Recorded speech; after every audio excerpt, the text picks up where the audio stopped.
RRR కోసం 4 సంవత్సరాల సుదీర్ఘ కాలాన్ని వెచ్చించాడు ఎన్టీఆర్. అందుకు తగ్గ ఫలితంగా 1000 కోట్ల క్లబ్లోకి చేరి పాన్ ఇండియా స్టార్ గా ఇమేజ్ ని సాధించాడు. RRR రిలీజ్ అయి అర్ధ సంవత్సరం అవుతోన్నా ఇంతవరకు ఎన్టీఆర్ చిత్రం ఏదీ ప్రారంభం కాకపోవడంతో ఆందోళన చెందుతున్నారు fans. KGF fame Prashanth Neel direction లో ఓ చిత్రం కమిట్ అయ్యాడు ఎన్టీఆర్. ప్రభాస్ తో సలార్ ని పూర్తి చేస్తేనే కానీ ఈ చిత్రాన్ని తెరకెక్కించేలా లేడు ప్రశాంత్ నీల్. ఇక తన 30వ చిత్రాన్ని కొరటాల శివ డైరెక్షన్ లో కమిట్ అయ్యాడు ఎన్టీఆర్. ఈ చిత్రం ఇప్పటికే సెట్స్ పైకి వెళ్లాల్సి ఉంది, కానీ ఎందుకనో ఇంతవరకు ప్రారంభం కాలేదు. అందుకు గల కారణాలంటూ అనేక రూమర్స్ సోషల్ మీడియాలో చక్కర్లు కొడుతున్నాయి. అందులో ప్రముఖంగా ఎన్టీఆర్ ఆరోగ్యం గురించిన వార్త వైరల్ అవుతోంది.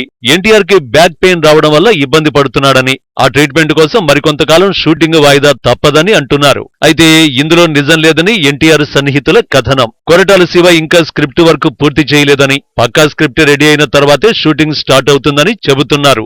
ఏకధాటిగా షూటింగ్స్ ను పూర్తి చేసి ఎన్టీఆర్ 30ని గ్రాండ్ గా రెడీ చేస్తారని వివరిస్తున్నారట ఎన్టీఆర్ సన్నిహితులు.